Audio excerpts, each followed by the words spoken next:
Lagos State Ministry of Transportation dedicates phone hotlines for public feedback.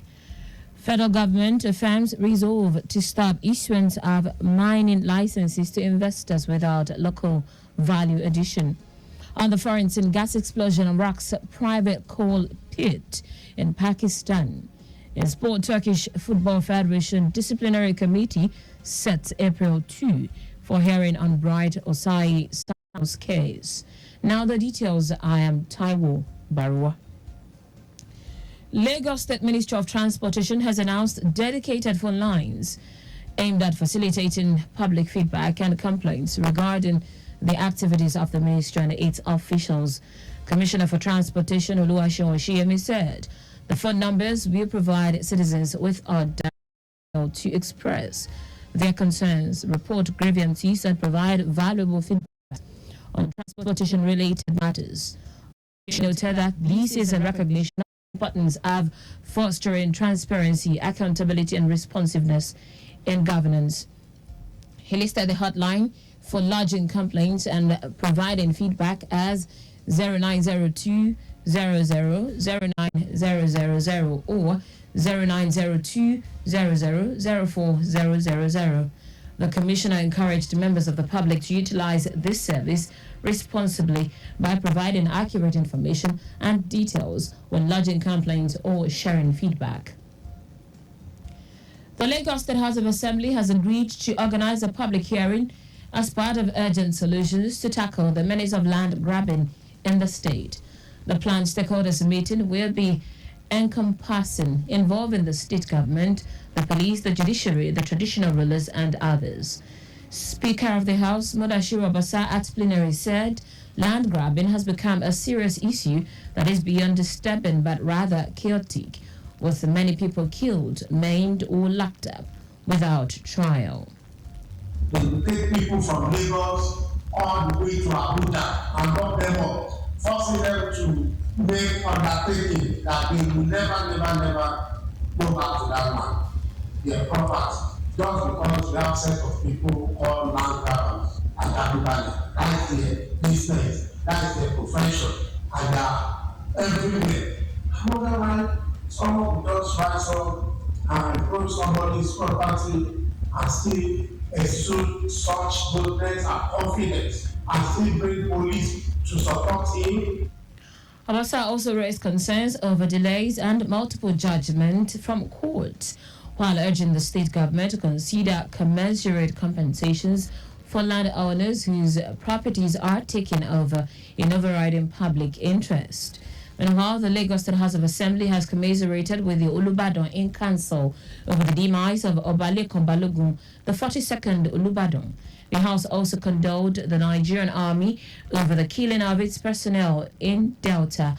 The lawmakers held a minute's silence in honor of the departed, while the Speaker directed the clerk, Olalekan Ofeko, to send a condolence letter each to the Olubadan in Council and the Nigerian Army.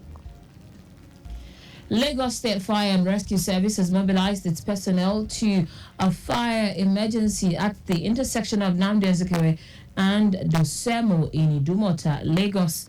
Director, Lagos State Fire and Rescue Service, Margaret Adeshoye, said the fire encompasses 3 buildings, including 2-story structure and 1 3-story building. Adeshoye said the fire stations at Ibute, Lefun, Ilukweju, and Alausa have also deployed resources to mitigate the situation effectively. The cause of the fire is yet to be determined and investigations are ongoing. Casualties have not been confirmed. Now to the rest of the stories. The Minister of Solid Minerals Development, Dele Alake, has affirmed the resolve of the federal government to foreclose the accusations of mining licenses by prospective investors without requisite plans for local value addition. Alake also stated that the government stance now prohibits the exportation of mineral resources such as lithium, gold, and similar commodities. The minister, who gave the commitment while playing host to members of the House Committee on Solid Minerals on an oversight visit, insisted that the minerals must undergo processing within Nigeria to foster increased value and local benefit for the host communities. According to him, the government has finalized plans to incorporate a new security outfit with the existing structure to secure the nation's natural resources through the infusion of technology and specialized training. In his remarks, the chairman, House Committee on Solid Minerals, Gaza Befui, appreciated Alake for cooperating with the legislature in its oversight function of checks and balances, emphasizing that the committee will do what is necessary to back up reforms with requisite legislation. The Nigeria Air Force (NAF) has destroyed the arms storage facility of one of the most wanted terrorists operating in Niger Delta. Spokesman for the Air Force, Edward Gapquet, said this was made possible through credible intelligence. While calling for support from the general public on the activities of terrorists and other criminal elements, Gapquet said the strikes have degraded the capabilities of terrorist elements operating in the region to attack innocent civilians, especially in Kaduna and Niger State.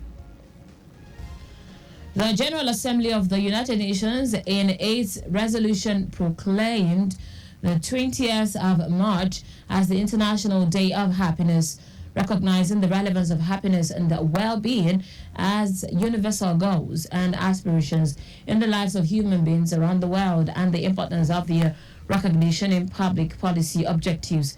The resolution was initiated by Bhutan, a country that recognized the value of national happiness over national income since the early 1970s, and famously adopted the goal of gross national happiness over gross national product. It also recognizes the goal and calls for a more inclusive, equitable, and balanced approach to economic growth that promotes the happiness and well-being of all people. In foreign news now, 2 bodies and 8 people feared dead have been pulled from a collapsed mine in southern Pakistan. A gas explosion rocked the private coal pit in the mining region of Coast, trapping 10 people about 800 feet below ground level. Chief Inspector of Mines of Balochistan Province, Ghani Baloch, said the cause of the incident was an accumulation of carbon monoxide gas followed by an explosion. Baloch noted that rescue teams from the government mining department as well as disaster management agency are at the site. Deadly incidents are not uncommon in Pakistan mines, which are notorious for hazardous working conditions and poor safety standards. In sport now, the Turkish Football Federation TFF Disciplinary Committee has fixed Tuesday, 2nd April, for hearing on Bright Osai Samuel's case following the violence that erupted after Fenerbahce's 3-2 win at Trabzonspor last weekend. Osai Samuel was involved in a brutal brawl with the home fans who flooded the pitch at the end of the game. The versatile defender was praised for his action by Fenerbahce fans. According to a report in Turkey, the Nigeria international will be charged for misconduct for his role in the incident. The 26-year-old is expected to plead self-defense to avoid punishment.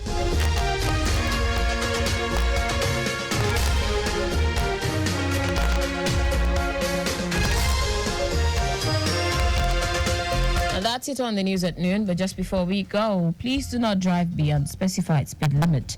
You can follow us and like all of various social media platforms: X, formerly Twitter, Lagos Traffic 961, Instagram, Lagos Traffic Radio 961, watch us live on Facebook, Lagos Traffic Radio 96.1 FM.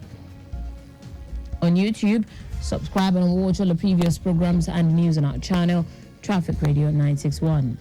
Did you know that the Sanwo-Olu administration renovated 5 libraries? Badagry, Etiosa, Amuwodofi, and Ikorodu. You can get more details on the Lagos State Government website. To end the news, here are the highlights of the major stories. Lagos State Ministry of Transportation has announced dedicated phone hotlines aimed at facilitating public feedback and complaints regarding the activities of the ministry and its officials. The Minister of Solid Minerals Department, Dile Alake, has affirmed the resolve of the federal government to foreclose the acquisition of mining licenses by prospective investors without requisite plans for local value addition. We also told you that 2 bodies and 8 people feared dead have been pulled from a collapsed mine in southern Pakistan. In sport, the Turkish Football Federation TFF Disciplinary Committee has fixed Tuesday, April 2nd for hearing on Bright Osai Samuel case following the violence that erupted after Fenerbahce's 3-2 win at Trabzonspor last weekend. For contact with the newsroom, send a message to Lagos Traffic Radio at lagostate.gov.ng. That ends the news broadcast compiled by Sadiq Yusuf. I am Taiwo Baruwa. Thank you for listening. Good afternoon.